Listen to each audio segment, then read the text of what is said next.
어떻게 살아야지 즐겁고 행복하냐, 행복한 방법에 대해서 지금부터 말씀을 드리겠습니다. 잘 들으시기 바랍니다. 저는 원래 좀 몸이 현찮았어요. 우리 할머니들 15년 전에 나 봤을 때 47kg라고 말씀드렸죠? 지금은 57kg예요. 원래 63kg까지 살이 쪘다가 제가 살을 빼갖고 지금 아주 좋습니다. 그러니까 제가 10대, 20대 때 많이 아팠어요. 신부되고 굉장히 건강해졌어요. 그러니까 많은 사람들이 다시 인생 20대로 돌아가고 싶지 않느냐, 그런 얘기 참 많이 해요. 나는 다시 30대로 돌아가면, 40대로 돌아가면, 그런 바람 있죠? 저는요 20대로 절대 돌아가고 싶지 않아요. 지금이 제일 좋아요. 건강하니까. 이 인생, 인간이 살아가면서 제일 행복한 게 뭐야? 건강이에요. 건강. 그런데 노년에 가장 두려운 게 뭐예요? 내가 쓰러질까봐, 내가 누워서 이 자리 이렇게 그냥 보존하고 그냥 누울까봐가 가장 두렵다는 거예요. 그런데 우리나라는 아직 그런 통계가 잘 안 나왔지만은 미국은 96%가 건강하게 산대요. 마지막 죽기 전 6개월, 뭐 1년 요 정도 고생을 하고 대부분이 96%가 건강하게 산다는 거예요. 그러니까 우리 할머니들이 제일 신경 써야 되는 게 이제 뭐야? 건강이야. 그러니까 첫 번째, 운동해라. 우리 할머니들 수영장 다니세요. 수영장. 그 할머니들 그 안양에 그 시립 수영장 있죠? 네. 거기 가면 할머니들은 또 깎아줘요. 그래서 어떤 시립 수영장 27,000원 한 달에, 안양은 내가 보기엔 한 33,000원에서 한 3만 원? 그래, 맞아. 3만 원밖에 안 해. 수영장 한 달 내내 다니는 게 3만 원이면 생각해봐. 이게 많은 돈이에요, 적은 돈이에요? 어떤 할머니한테 많고 어떤 할머니한테 적은 돈이죠. 그런데 쉬운 방법이 있어요. 오늘 집에 가서 어떻게? 은행에 들르라니까. 네, 오늘 은행에 들러갖고 어떻게? 바로 집을 잡히는 거예요. 그래갖고 한 달에 100만 원씩 받는 영모기지론 하면은 한 달에 3만 원. 적은 돈이에요, 많은 돈이에요? 적은 돈이에요. 그러면은 아마 일주일에 3번 가는 걸로 내가 알고 있어요. 일주일에 3번 가면은 가서 수영하라는 게 아니에요, 할머니들. 어떻게? 수영장에서 걸어갔다가 걸어오기만 해도 이게 절대 들어눕지 않는다는 거예요. 근육이 얼마나 이게 풀어지는 운동인지 몰라요. 그래서 수영하라는 거예요. 또 좋은 건 뭐야? 춤추라는 거. 춤추라는 거. 춤. 어저께 시부님하고 얘기를 하다 보니까 이제 점점 이 어르신 성경대학을 많은 프로그램을 하겠다고 그러시더라고요. 그래, 춤추는 거 좋은 거예요. 나이 먹어서 춤추는 거 굉장히 좋은 거예요.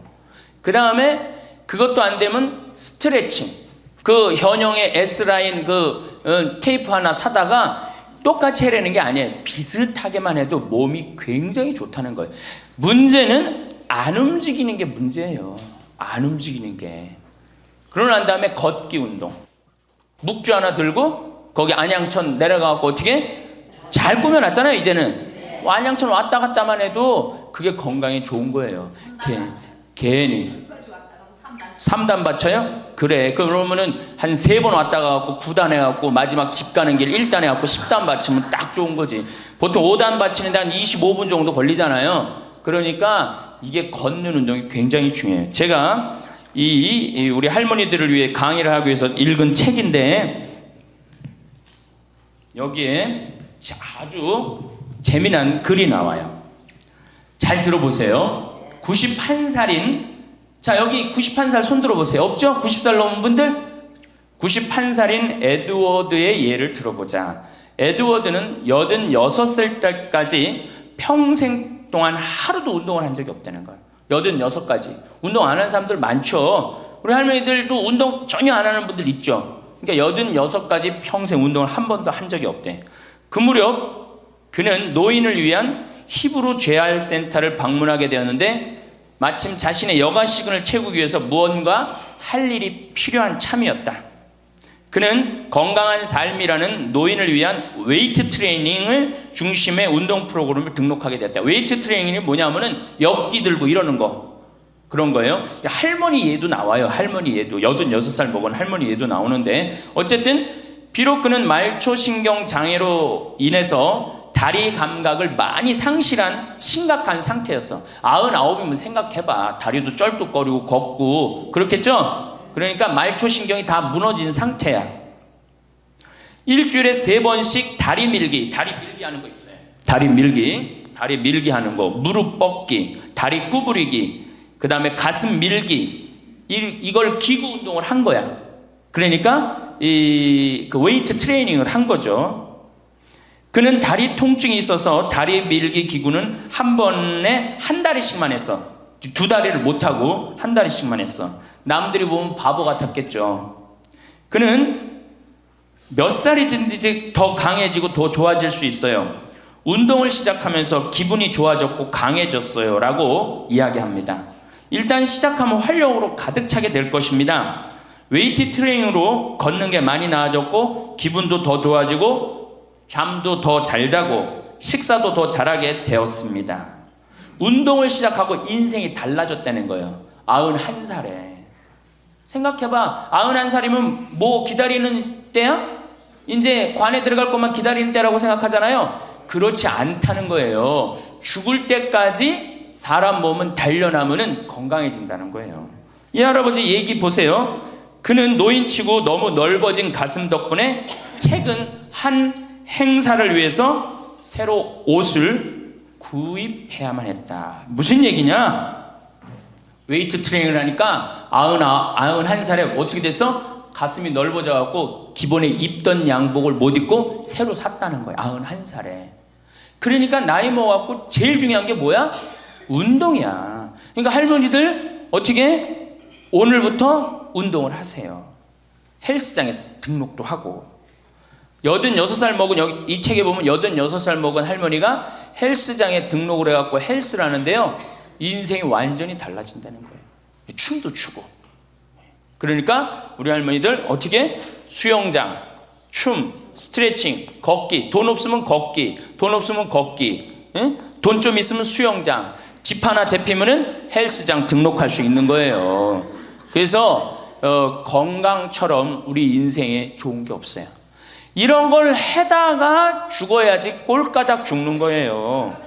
꼴까닥 그냥 죽어요? 절대 그냥 꼴까닥 죽지 않아요. 아무것도 안 하면은. 근데 이걸 계속 하다면은 마지막에는 근력이 다 떨어질 때는 그냥 일본에서 그래요. 팽팽하게 산다는 거. 고무줄을 한번 생각해봐. 고무줄 쫙 늘어뜨려. 굉장히 팽팽하죠? 어느 순간에 이게 다 되면 어떻게 돼? 딱 끊어진다 그래. 그래서 일본에는 고무줄처럼 팽팽하게 살다가 죽을 땐 탁 끊어져서 죽듯이 그렇게 죽지 않은 운동이 있어요. 일본도. 그러니까 나는 우리나라는 무슨 운동? 꼴까닥 운동. 꼴까닥 운동을 난 하고 싶어요. 꼴까닥 죽고 싶으면 수영도 하고 춤도 추고 스트레칭도 하고 걷기도 하고 헬스도 하라는 거예요. 체조 좋죠. 그래서 우리 할머니들 노년의 가장 행복의 첫 번째 조건이 뭐다? 운동을 해라. 다리를 끌고 다닐 수 있으면 끌고 다닐 수 있을 때까지 끌고 다녀야 돼요. 성당 어떻게 평일미사 열심히 나가세요. 얼마나 중요해요. 지금 내 이제 하느님한테 곧 갈 때 아니야. 그러니까 하느님한테 잘 보여야 돼, 안 잘 보여야 돼? 그렇죠? 그럼 평일미사, 주일미사 말할 것도 없고. 가능한 한 며느리하고 사는 할머니들은 가능한 한 어떻게? 집을 벼주는 게 며느리를 위해서 좋은 거예요. 관계도 좋아져요. 자꾸 보면 관계가 나빠지는데 가끔 보면 좋아지게 돼 있어요. 그리고 이런 노인 어르신 성경대학 나왔고 전심도 해결하고 들어가고 1박 2일 이렇게 나온 며느리 얼마나 좋겠어. 그렇죠? 자, 두 번째. 우리나라 사람들이 진짜, 우리나라 할머니들이 진짜 못하는 게 뭐예요? 봉사예요. 미국은 노인이 3,300만인데 대부분이 봉사활동을 한다는 거예요. 심지어는 봉사활동 단체에 등록된 인원이 4천만 명이라는 거예요. 인원은 3,300만 명인데 등록된 인원은 4천만 명이라는 거. 한 군데만 봉사한다는 거 아니죠. 2군데, 3군데 봉사한다는 거예요. 그러니까 미국은 노인들 때문에 돌아간다는 거예요. 노인들 때문에. 근데 우리나라는 노인들, 봉사하는 노인들이 몇 명이나 돼요. 그러니까 우리가 그만큼 이기적으로 사는 거예요. 내 자식, 내 새끼 우리 집만 생각하는 거지 우리 전체 사회를 생각하지 않는 거야. 아니 65세 넘어갖고 뭘 또 내 자신, 내 집, 내 새끼를 생각해. 이제는 좀 살 만큼 이 세상 얻어먹을 만큼 다 얻어먹었잖아. 세상에서 누릴 만큼 다 혜택을 누렸잖아요. 그러니까 이제는 어떻게 하고 돌아가야 돼? 되돌려주고 돌아가야지. 저는 제가 경복궁을 갔는데 그 얘기도 조금 있으면 말씀드리겠지만 할아버지 한 분이 나와서 해설을 하시는 거예요. 봉사하시는 거예요. 그러니까 일본어로 하시더라고. 일본 사람들 오니까 일본어로 저기 막 봉사활동 하는 거예요. 아, 너무 멋있어요. 그러니까 우리 할머니들도 내가 봉사활동, 독일은 할머니들이 이 인형 눈 붙여갖고 3천만 달러를 모았어요. 3천만 달러면 300억이야. 눈 붙여갖고 어떻게? 우리는 눈 붙여갖고 돈 모으면 어떻게? 손자 용돈 주죠? 아프리카에 병원 짓는데 기부했어요. 그러니까 노년이 돼갖고 얼마나 의미 있게 살 수 있어. 봉사활동 할 수 있는 거. 그러니까 우리 할머니들 봉사활동 하십시오. 이 우리나라 그제도 말씀드렸지만 자식한테 매달려서 자식 걱정하는 게 70%가 넘어요. 그러니까 이제는 뭐 하셔요? 봉사활동 하세요. 봉사활동. 성당에서도 나와갖고 주보 접기 뭐 할 일 얼마나 많아. 청소하기, 성당 꽃밭 가꾸기, 그 다음에 화분 이렇게 꾸며갖고 우리 여기 지금 한 분 들어와서 사시는 회장님이 계셔요. 나이가 한 75 되셨는데 이 허브를 가꾸셔갖고 지금 여기 어저께 우리 자매님들한테 제가 보여줬죠? 할아버지 한 분이 그 허브를 가꾼 거예요. 우리 생태마을을 얼마나 근사하게 만들어놨는지 몰라요.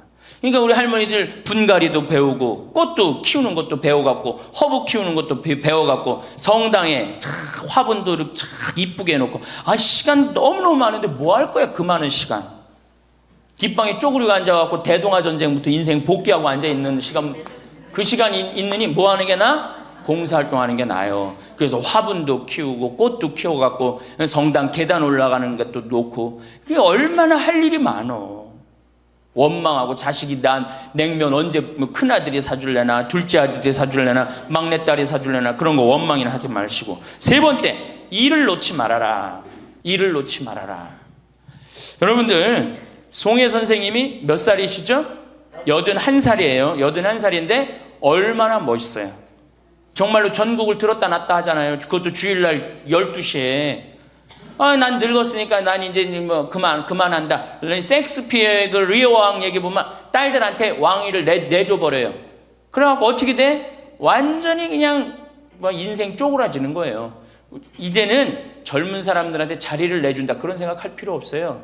뭐 자리를 내주긴 내줘. 나이를 먹으면 나이를 먹는 만큼의 일이 있는 거예요.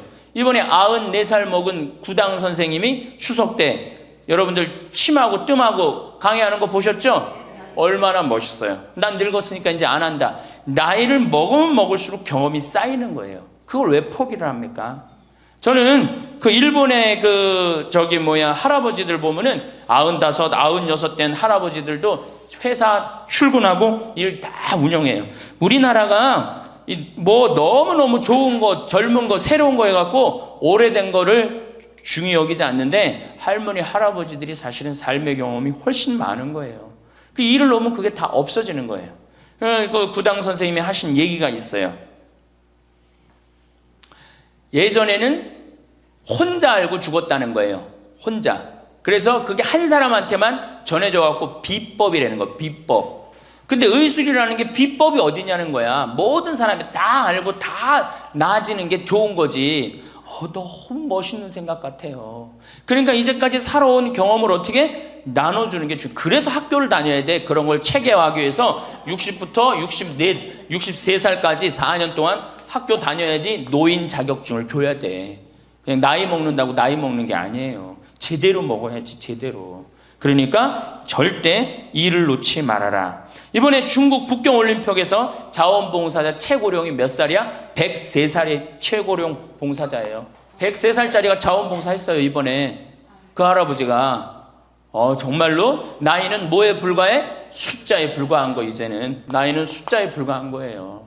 그러니까 우리 할머니도 어떻게? 일을 놓지 말아라. 신부님, 우리가 해는 일이 뭐가 있어요? 할 일 많아요. 호스피스도 있고 뭐 주위에 내가 그 평택에 있을 때 마리아 할머니가 있었는데 86이었어요. 그때 그 동방 재활원 있었어요. 그 장애, 중증 장애자 거기 갖고 밥 먹여주고 씻겨주고 그거를 매일 가서 하는 거예요. 너무 멋있더라고 그 할머니. 지금 이제 어떻게 됐는지 몰라. 이제 나이가 96, 뭐 거의 100살 됐을 텐데 뭐 아마 돌아가시지 안 돌아가셨을지도 몰라. 그렇게 건강하게 사셨다면은 안 돌아가셨을 거예요. 그러니까 할 일은 곳곳에 있다. 할 일은. 그러니까 뭐를 놓지 말아라? 일을 놓지 말아라. 바쁘죠? 네 번째, 내가 제일 중요하게 여기는 거, 공부해라.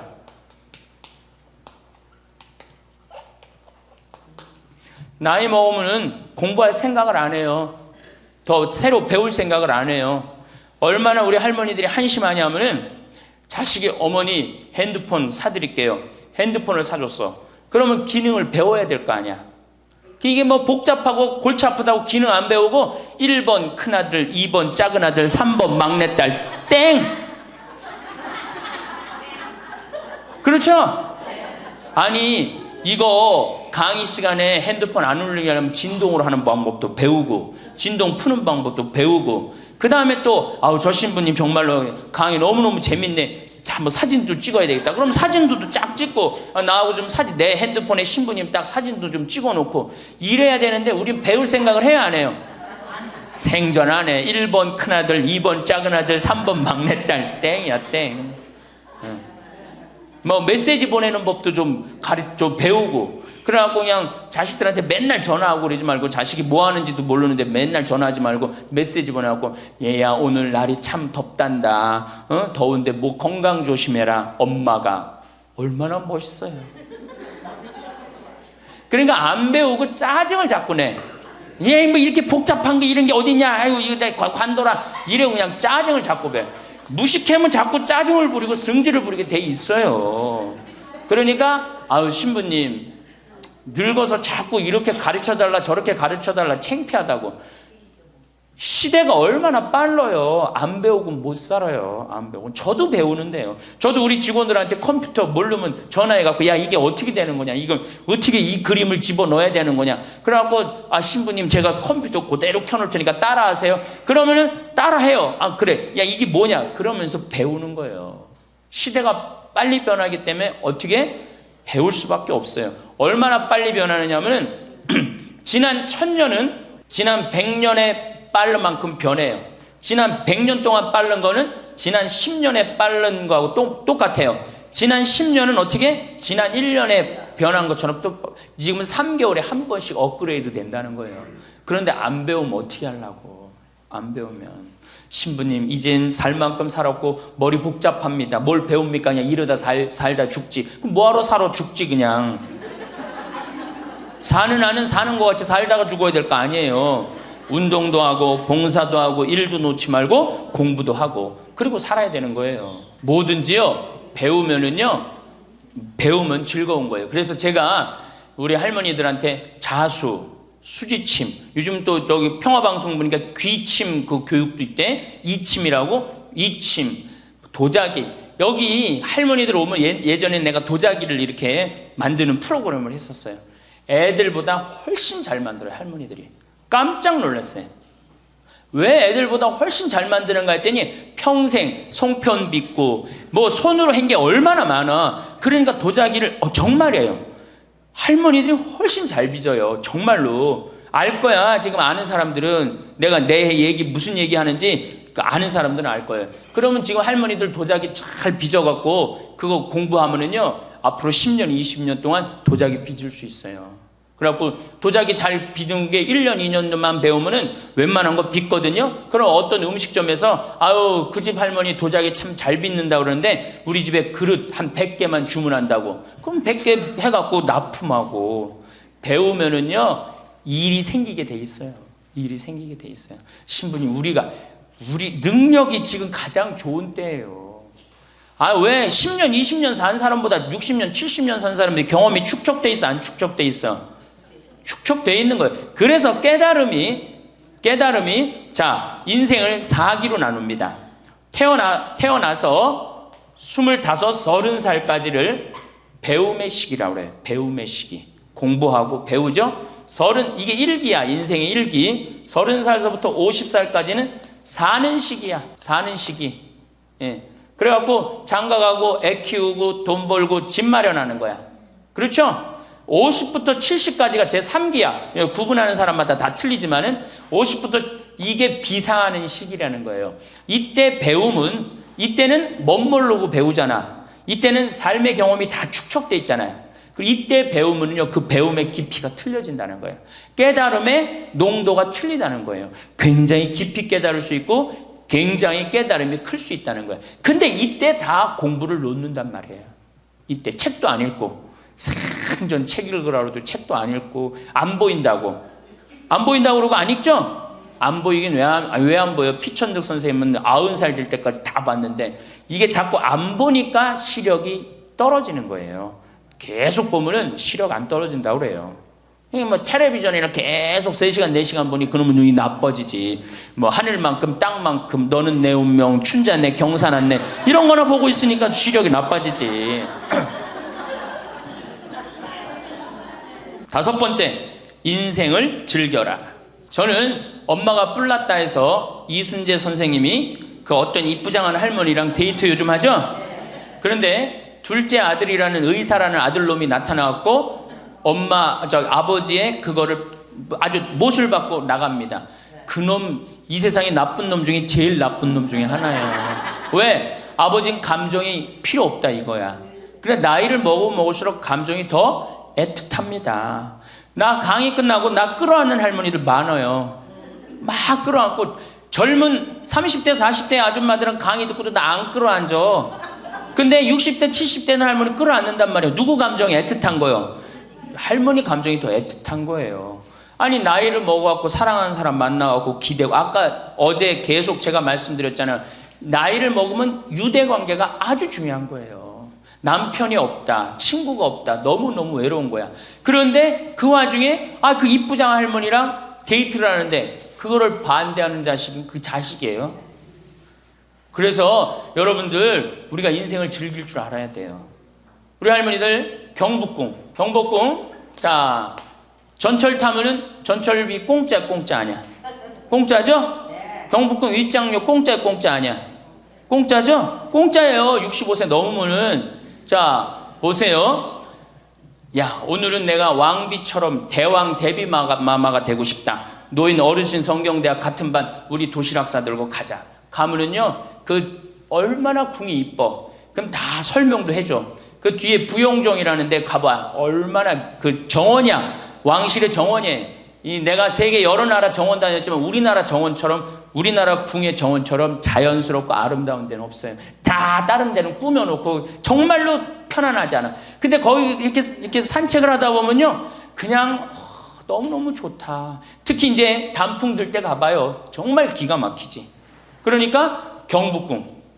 오늘은 우리 경복궁 가자. 경복궁 가갖고 하루 점심 먹고, 내일은 창덕궁, 모레는 어르신 성경대학이니까 어르신 성경대학도 가고, 다음 날은 3일 돌아다녔으니까 피곤하니까 하루 집에서 쉬고, 다음 날은 덕수궁.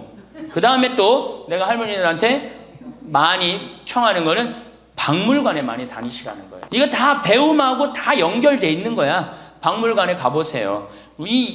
내가 그동안 우리나라를 느끼지 못했던 걸 박물관 가면 국립박물관 가봐. 모든 걸 다 느낄 수 있어요. 그 다음에 여기저기 삼성 에버랜드 거기 있는데 희원이라는 데 가봐요. 얼마나 잘 꾸며놨는지. 그러니까 바빠. 경복궁 다녀야지, 박물관 다녀야지, 헬스 다녀야지, 수영 다녀야 되지. 어때요? 싸울 시간이 어디 있어? 며느리하고 없어요. 집안에 신부님 이거 하려면 돈 많이 들 텐데 돈 거의 안 들어요. 또 돈 든다 하더라도 어떻게 하면 돼? 오늘 집에 가갖고 잡히면 돼. 그래서 잘 생각해 보세요. 내가 운동 다니고 봉사 다니고 일하고 공부하고 경복궁 다니고 박물관 다니면은 아파서 누울 시간 있어요, 없어요? 없어요. 아파서 누울 시간 없어요. 그리고 자식하고 부닥칠 시간 있어요, 없어요? 없어요. 원망할 시간 있어요, 없어요? 내가 바빠 죽겠는데 누구 지금 원망해. 내가 지금 바쁜데. 그래서 누가 필요한 거야? 남편이 필요한 거야. 같이 다닐 남편. 만약에 남편이 다니기 싫다 그럼 친구가 아주 중요한 거예요. 같이 다닐 수 있는. 그래서 자식보다 손자보다 더 중요한 건 누구야?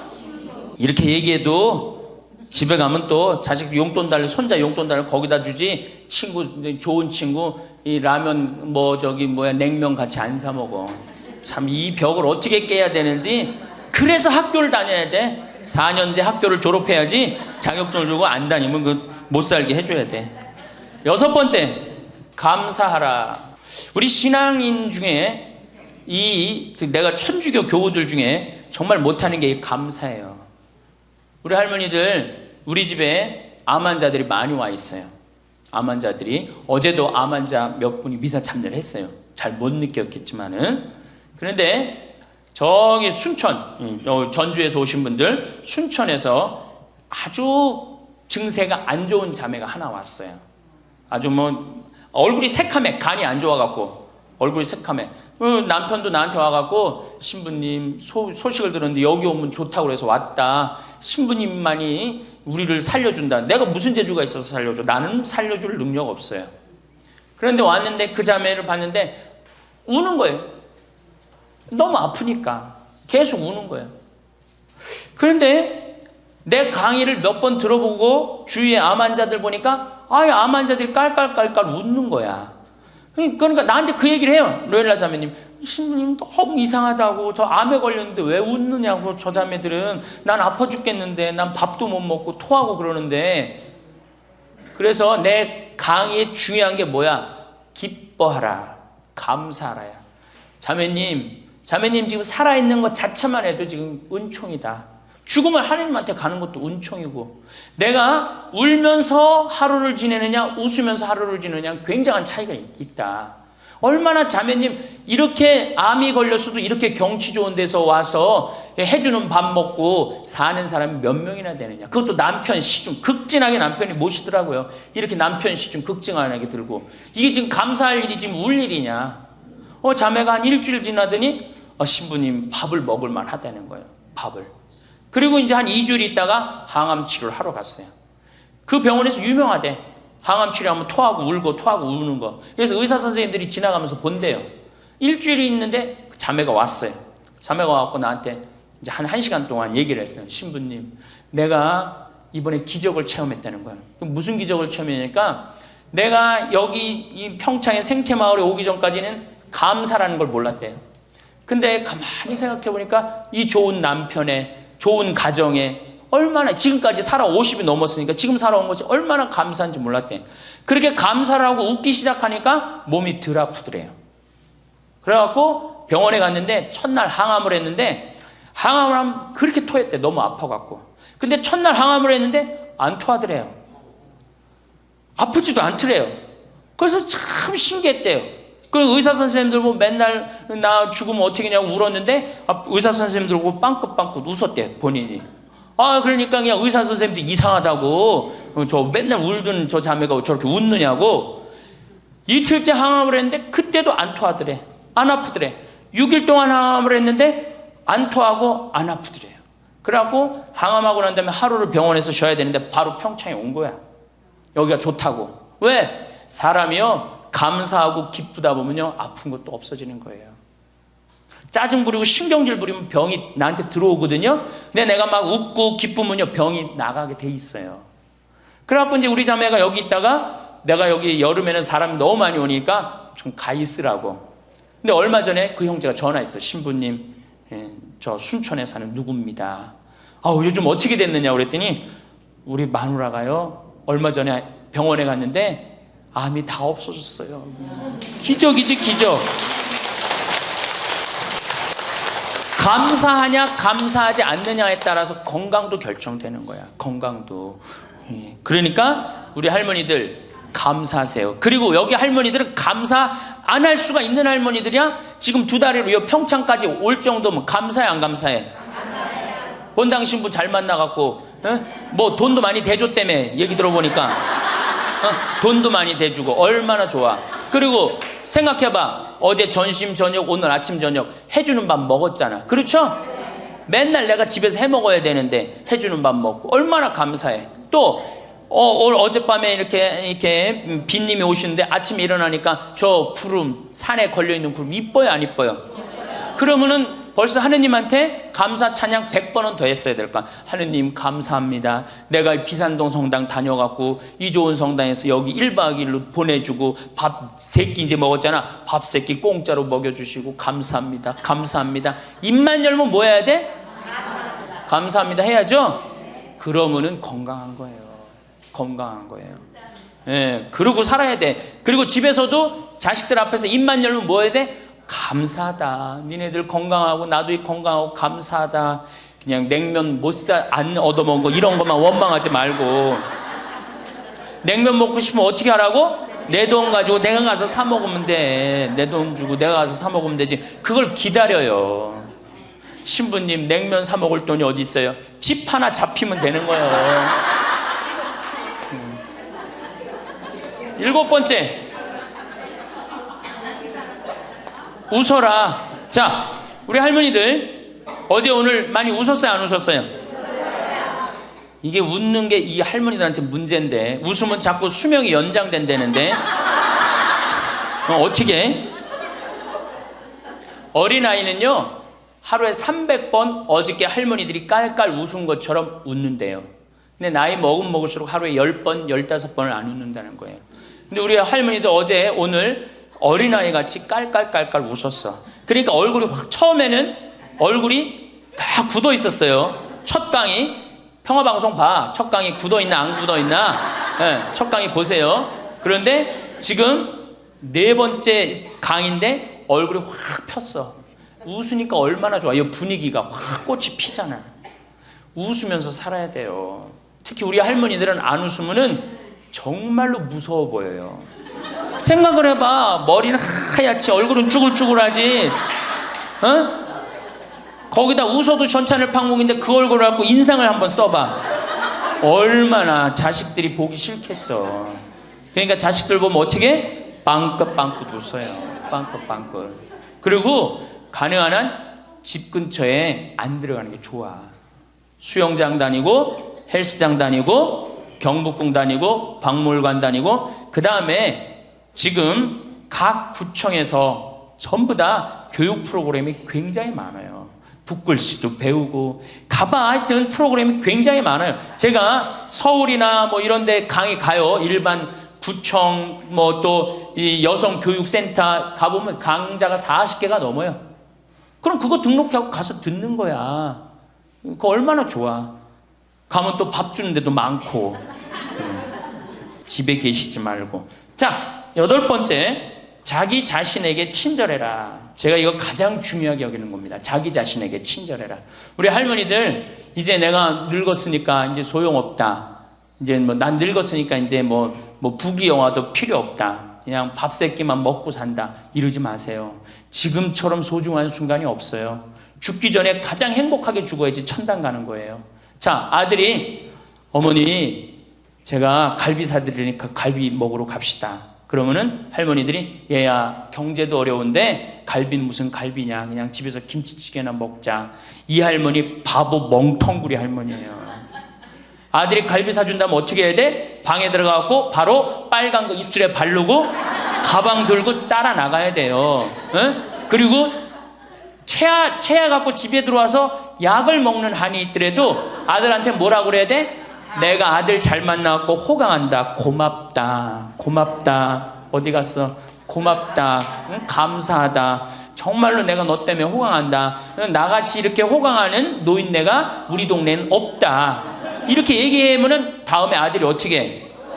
또 사드리고 싶어요. 그런데 만약에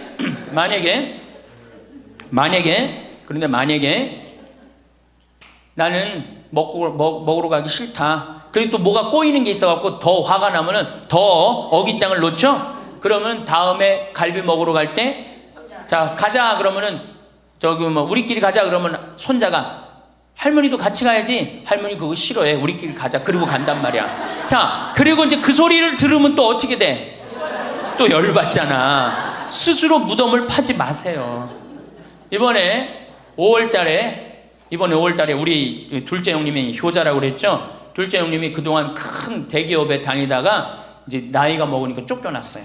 쫓겨났는데 둘째 아들이 어머니 아버지 그동안 제가 회사 다니냐고 어머니 아버지 한 번도 모시고 제대로 여행도 못했으니까 쫓겨나자마자 처음 한 게 뭐야? 어머니 아버지 모시고 전국 여행 간 거예요.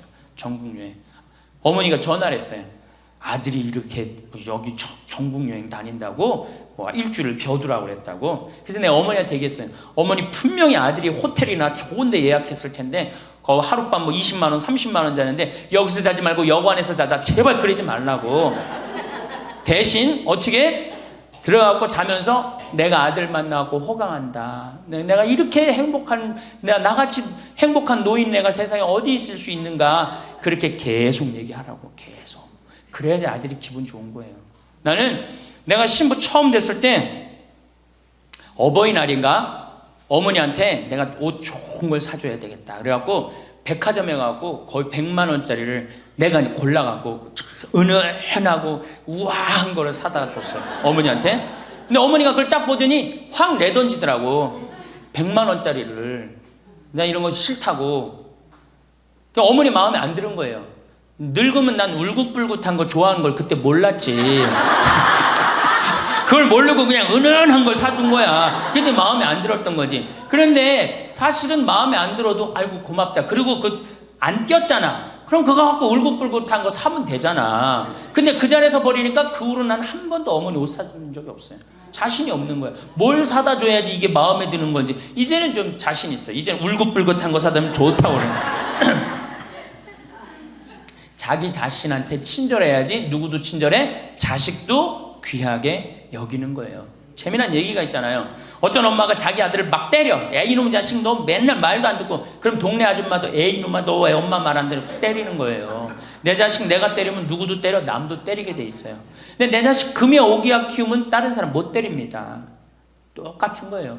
할머니가 어제도 말씀드렸잖아요. 예쁘고 고운 옷 입고 탁 성당 갈 때 하얀 예쁜 한복 탁 입고 성당 갔다 오고 탁 걸어놓고 또 누구 온다면 탁 예쁜 거 입고 이건 뭐 이날이나 저날이나 몸빼바지 비슷한 거 입고 그냥 그러지 말라는 거예요. 그러니까 내가 이탈리아 프랑스 브랭땅 백화점인가 그 앞에 가는데 멋있는 양장 입고 다니는 다 할머니들이에요. 근사하게. 근데 우리는 할머니들이 다 그냥 정말로 그 늙은 티를 내고 있는 거예요. 그러지 마시고 하얀 옷 이쁘게 치마도 깨끗한 거 다 다려입고 풀도 먹이고 매일 그러려는 건 아니지만은 성당 갈 때 그렇게 하고 집에 와서 딱 걸어놓고 그렇게 자기 자신한테 귀하게 친절하게 해야지 인생이 값이 있는 거예요. 가치가 있는 거고. 아셨죠? 아, 내가 또 하나 빼먹은 거 있다. 운동할 때 목욕탕 다녀라. 나이 먹어갖고 건강에 아주 좋은 건 목욕이에요. 목욕. 그래서 어제 샤워해라. 어저께 구리성당에 베드로 대학에 매일 샤워해라 그랬죠? 목욕탕 다니세요. 피부도 고와지고 근육도 굉장히 많이 부드러워지니까. 그러니까 어쨌든 자기 자신한테 친절하면 돼. 아, 신부님 너무 이기적이지 않느냐? 봉사활동 있잖아. 봉사하고 자기 자신한테 사랑하고 이렇게 살아갈 때 인생이 찬란한 거예요. 9번째, 신앙생활을 해라. 자, 이제 삶을 정리하는 시기야. 그렇죠? 삶을 정리하는 시기야. 삶을 정리하는 시기니까 이제 하느님을 믿고 하느님을 의지하고 살아가는 거 중요한 거예요. 그리고 사실은 우리 할머니들 지금 70, 80 사시면서 다 누구 은총이야? 하느님 은총이에요. 지금 우리 숨 쉬는 거, 공기 마시는 거, 여기 공기 달죠? 이 다른 공기 마시는 거 누구 은총 덕분이야? 하느님 덕분이에요. 그러니까 하느님 덕분이니까 어떻게? 하느님께 이제 남은 인생 감사하면서 사는 거예요. 그러니까 이 신앙생활, 하느님이 이제 묵주기도도 열심히 하시고 미사참여도 열심히 하시고 그리고 어제도 말씀드렸지만 돌아가실 때 제발 자식한테 재산 남겨놓고 돌아가지 마세요. 어떻게 하세요? 하느님의 영광을 위해서 가난하고 헐벗고 불쌍한 이들을 위해서 봉헌하고 가세요. 그렇게 봉헌하고 가셔야지. 그 김남호 박사님이라고 우리 천주교 교우인데 한 7, 8, 거의 10년 전에 돌아가셨는데 300억 의사 선생님인데 300억 봉헌하고 가셨잖아요. 저는 그 선생님이 살아생전에도 대단하셨지만은 돌아가시면서도 너무 훌륭하게 돌아가신 거예요. 자식한테 재산 하나 더 물려준다고 그래봤자 그거 갖고 싸우기나 하고 감사하지도 않아. 10번째, 세계 평화를 위해 기도해라. 너무 대단한 얘기를 해죠. 세계 평화를 위해 기도해라.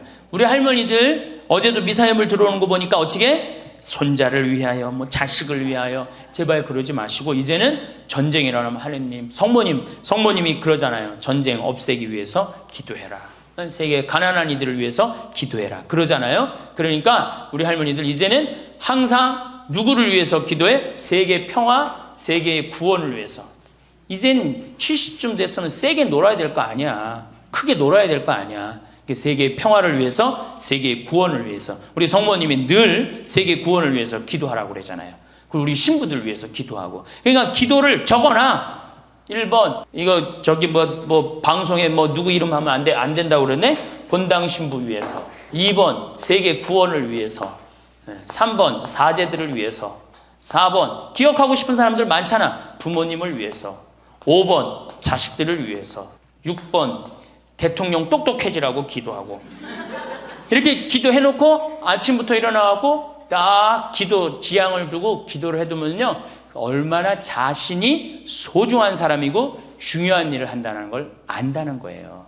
우리 할머니들, 자 다시 한번, 이거 뭐 다 기억 못하겠지만, 뭐해라? 운동해라. 뭐해라? 봉사해라. 뭐해라? 일을 놓지 말아라. 뭐해라? 공부해라. 그 다음 인생을 즐겨라. 아주 중요한 거예요. 그 다음에 감사해라. 웃어라. 자기 자신에게 친절해라. 신앙생활을 해라. 세계 구원을 위해 기도해라. 총정리합니다. 자, 21세기는 누구의 시대다? 노인의 시대다. 노인의 시대다. 의술이 발달해갖고 이제는 보통 100년을 산다. 100년을 사니까 우리 할머니도 앞으로도 30년, 20년 남아있다. 30년, 20년 남아있는데 외롭고 쓸쓸하게 살면 안 된다. 그래서 누가 필요하다? 친구가 필요하다. 자, 이제 30년 남아있는 오래 사는 나를 돌볼 사람은 아무도 없다. 돌볼 사람은 오로지 누구밖에 없다? 나밖에 없다. 그러니까 냉면이 먹고 싶으면 나 지금 냉면 먹고 싶은 거 누구만 한다? 나만 한다. 그러니까 누구한테 누가 사줘야 된다? 나한테 내가 사줘야 된다. 냉면 먹고 싶으면 어떻게? 내 돈 가지고 내가 가서 사 먹으면 되는 거예요. 그래갖고 돈 있는 대로 다 쓰다가 죽을 땐 통장에 얼마만 남겨놓고 죽어라? 500만 원만 남겨놓고 죽어라. 그리고 돈을 쓰면 돌아다니게 돼 있고 움직이게 돼 있어요. 그렇죠? 그리고 죽을 땐 어떻게 죽어라? 꼴까닥 죽어라. 이것만 외우면은 할머니들 외롭지 않게 사실 거예요. 그러니까 어르신 성경대학 끝까지 다니시고 늘 즐겁게 사시고, 그리고 자식이 없다 이렇게 생각을 하셔야지 며느리가 스트레스 안 받는 거예요. 며느리 이거 챙겨나고 저거 챙겨나고 뭐 섭섭하고 뭐 기억하고 이거 있으면 며느리 못 살아요. 우리 어머니 바빠갖고 며느리가 있는지도 없는지도 모르고 살아. 그럼 며느리가 얼마나 엄마가 좋겠어, 시어머니가. 안 그래요? 그냥 며느리 아들만 그냥 평생 쳐다보고 살고 있어. 그냥 눈 그냥 아들 지나가면 아들 이렇게 하는, 며느리 지나가나 보다 이러고. 그러면 얼마나 불편하겠어요. 우리 어머니가 그래요. 우리 어머니 구경하기가 힘들어요. 바빠서. 나보다 훨씬 바빠요. 나보다. 세상에 나보다 바쁘니 얼마나 바쁜 거야. 아버님도 아침에 딱 나가고 동네 노인정 다니시고, 지금 이제 소백산 송이 따러 가시고, 그렇게 살아야지 스트레스를 안 받는 거예요.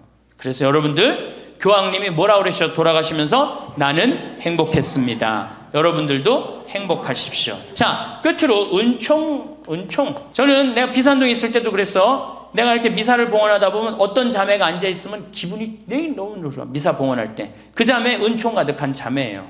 또 내가 이렇게 집 질 때, 능평성당에서 집 질 때 어떤 형제가 나타나면은 집 짓는 일이 빨리빨리 진행이 돼요. 그 형제 무슨 형제야? 은총 가득한 형제. 남에게 기쁨을 주는 사람이 은총 가득한 사람이에요. 그러니까 우리 할머니들은 은총 가득하고 행복한 삶을 사시기를 바라겠습니다. 감사합니다. 행복은 멀리 있지 않습니다. 그것은 우리가 매일 아침 눈을 뜨는 순간부터 시작되는 것입니다. 많은 분들이 삶의 어느 지점에 이르면 모든 것이 정해져 있고 변화는 불가능하다고 생각합니다.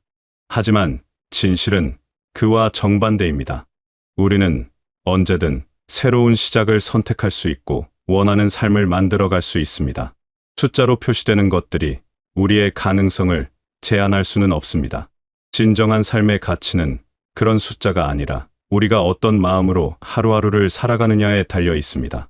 아침에 일어나 창문을 열었을 때 느껴지는 신선한 공기와 햇살은 누구에게나 공평하게 주어집니다. 이 순간을 어떻게 받아들이느냐는 전적으로 우리의 선택입니다. 누군가는 하루를 시작하며 몸이 예전 같지 않다고 한숨을 쉬지만 또 다른 누군가는 오늘도 건강하게 눈을 떴다는 사실에 감사합니다. 이 차이가 바로 행복한 삶과 그렇지 않은 삶을 가르는 분기점입니다. 행복은 누군가가 선물로 가져다 주는 것이 아닙니다. 그것은 매일매일 우리가 직접 만들어가는 것입니다. 마치 정원을 가꾸듯이 말입니다. 정원사가 매일 물을 주고 잡초를 뽑고 햇빛을 조절하며 아름다운 정원을 만들어가듯이 우리도 우리의 삶을 그렇게 가꾸어야 합니다. 아무것도 하지 않으면 정원은 황폐해지고 우리의 마음도 메마르게 됩니다. 하지만 조금씩이라도 손을 쓰면 놀라운 변화가 일어납니다. 몸을 움직이는 것부터 시작해보면 어떨까요? 거창한 운동이 아니어도 괜찮습니다.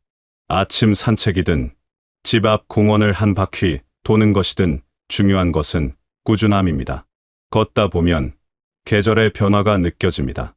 봄에는 새싹이 돋아나고 여름에는 푸른 잎들이 무성하며 가을에는 단풍이 물들고 겨울에는 하얀 눈이 내립니다. 이 모든 변화를 온몸으로 느끼며 걷는 것만으로도 우리는 살아있음을 실감합니다. 땀이 배어나오면 몸속에 나쁜 것들이 빠져나가는 것 같고 숨이 가빠지면 심장이 힘차게 뛰는 것이 느껴집니다. 이것이 바로 생명력입니다. 운동을 하고 나면 몸이 개운해지고 마음도 가벼워집니다. 그 상태에서 무언가 새로운 것을 배워보는 것은 어떨까요? 배움에는 끝이 없습니다. 평생 배우지 못했던 악기를 배울 수도 있고 그림을 그려볼 수도 있습니다. 요리를 배워서 새로운 음식을 만들어 볼 수도 있고 노래를 배워 목소리를 가꿀 수도 있습니다. 처음에는 서툴고 어색하겠지만 그것이 바로 배움의 즐거움입니다. 조금씩 나아지는 자신을 발견할 때마다 느끼는 성취감은 무엇과도 바꿀 수 없는 기쁨입니다. 배움은 우리의 뇌를 깨어있게 합니다. 새로운 정보를 받아들이고 익히는 과정에서 뇌는 활발하게 움직입니다. 이것은 단순히 지식을 쌓는 것 이상의 의미가 있습니다. 우리는 여전히 성장할 수 있는 존재라는 것을 스스로에게 증명하는 일입니다. 배움을 통해 우리는 정체되지 않고 계속 앞으로 나아갑니다. 멈춰 있는 것이 아니라 변화하고 발전하는 존재로 남을 수 있습니다. 취미 생활도 빼놓을 수 없습니다. 좋아하는 일을 하는 시간은 그 자체로 치유입니다. 꽃을 키우는 것을 좋아한다면 화분을 돌보며 생명이 자라는 모습을 지켜보는 기쁨을 누릴 수 있습니다. 사진 찍기를 좋아한다면 카메라를 들고 아름다운 순간들을 포착하며 세상을 새로운 눈으로 바라볼 수 있습니다. 손으로 무언가를 만드는 것을 좋아한다면 뜨개질이나 목공예를 통해 창조의 즐거움을 맛볼 수 있습니다. 이런 활동들은 단순히 시간을 보내는 것이 아닙니다. 우리의 삶에 의미를 부여하고 매일을 특별하게 만드는 일입니다. 아무것도 하지 않고 TV만 보며 시간을 보내는 것과 좋아하는 활동을 하며 시간을 보내는 것은 완전히 다른 삶입니다. 전자는 삶이 우리를 끌고 가는 것이고 후자는 우리가 삶을 이끌어가는 것입니다. 우리는 삶의 주인이 되어야 합니다. 누군가에게 의존하는 존재가 아니라 스스로 선택하고 결정하며 행동하는 존재가 되어야 합니다. 그런데 이 모든 것을 가능하게 하는 근본적인 힘이 있습니다. 바로 긍정적인 마음입니다. 아무리 좋은 활동이라도 마음이 따라주지 않으면 오래 지속하기 어렵습니다. 반대로 긍정적인 마음을 가지고 있으면 힘든 일도 해낼 수 있고 어려운 상황도 극복할 수 있습니다. 긍정적인 마음은 마법 같은 힘을 가지고 있습니다. 긍정적이라는 것은 현실을 부정하거나 어려움을 외면하는 것이 아닙니다. 그것은 어떤 상황에서도 희망을 잃지 않고 좋은 면을 찾아내려는 태도입니다. 비가 오면 우산을 쓰고 걸으면 되고 추우면 옷을 따뜻하게 입으면 됩니다. 문제가 생기면 해결 방법을 찾으면 되고 실패하면 다시 시도하면 됩니다. 이렇게 생각하는 것이 긍정입니다. 감사하는 마음도 긍정의 중요한 부분입니다. 우리는 너무 많은 것을 당연하게 여깁니다. 아침에 눈을 뜰 수 있는 것도, 손발을 움직일 수 있는 것도, 밥을 먹을 수 있는 것도 모두 감사한 일입니다. 이런 작은 것들에 감사할 줄 알면 삶이 풍요로워집니다. 없는 것을 아쉬워하기보다 있는 것에 감사하면 마음이 채워집니다. 부족함을 한탄하기보다 충분함을 기뻐하면 행복해집니다.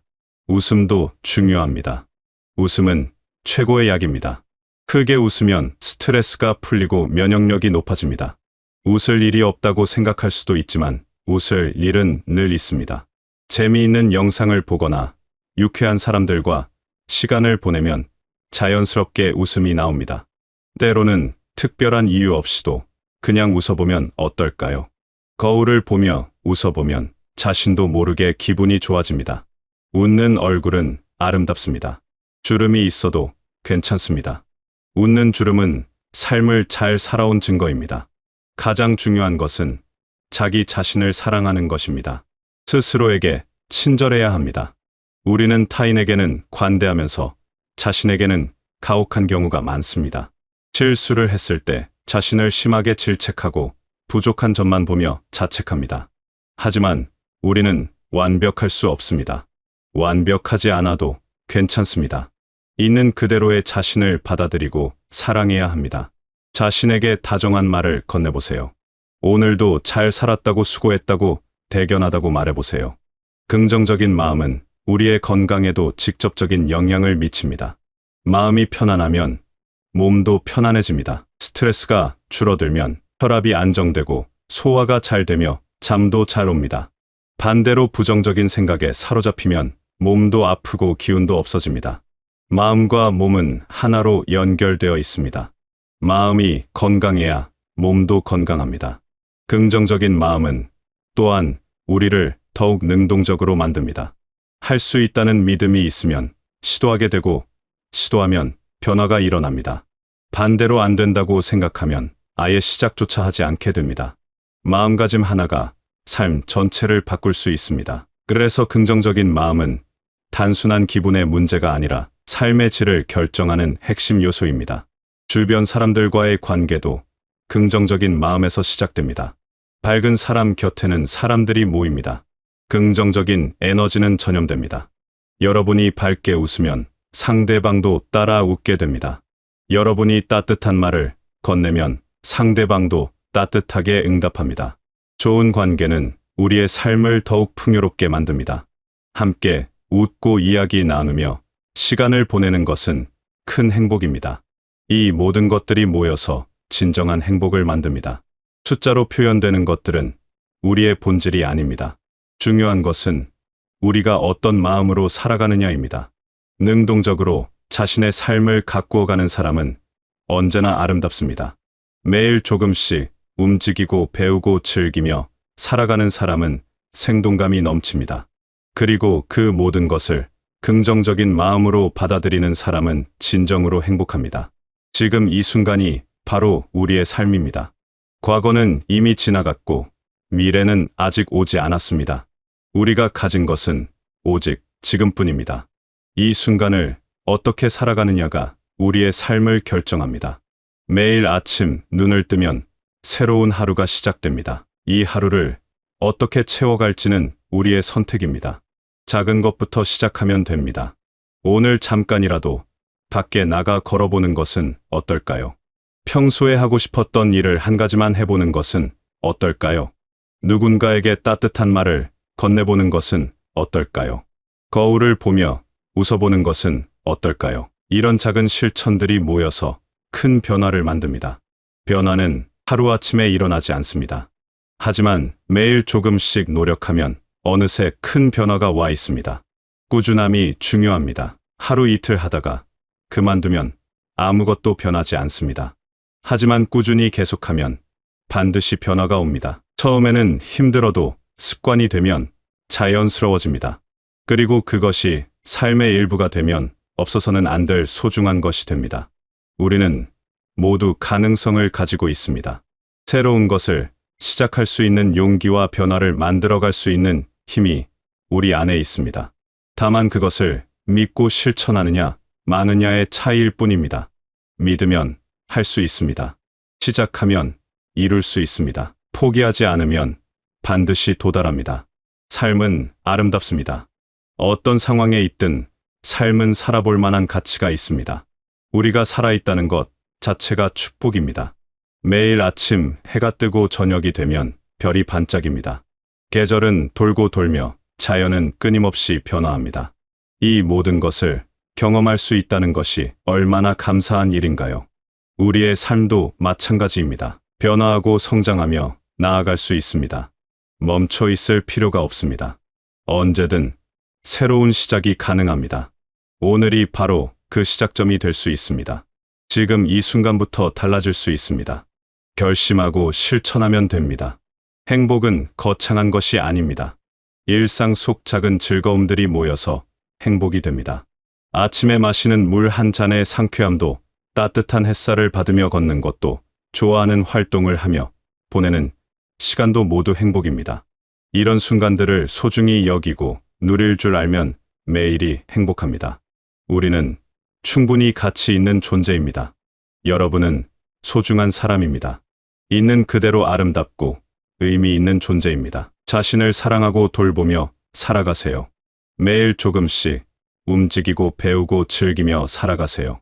그리고 무엇보다 긍정적인 마음으로 모든 것을 받아들이세요. 지금 이 순간부터 여러분의 삶은 더욱 밝게 빛날 수 있습니다. 숫자는 우리를 정의하지 못합니다. 우리를 정의하는 것은 우리의 마음과 행동입니다. 능동적으로 살아가는 자세와 긍정적인 마음가짐이 우리를 빛나게 합니다. 그렇게 살아갈 때 우리는 진정으로 행복합니다. 여러분의 삶이 매일매일 기쁨으로 가득하고 건강과 행복이 함께하기를 바랍니다. 작은 시도들이 큰 변화를 만들어내고 긍정적인 마음이 여러분의 삶을 더욱 아름답게 만들어가기를 바랍니다.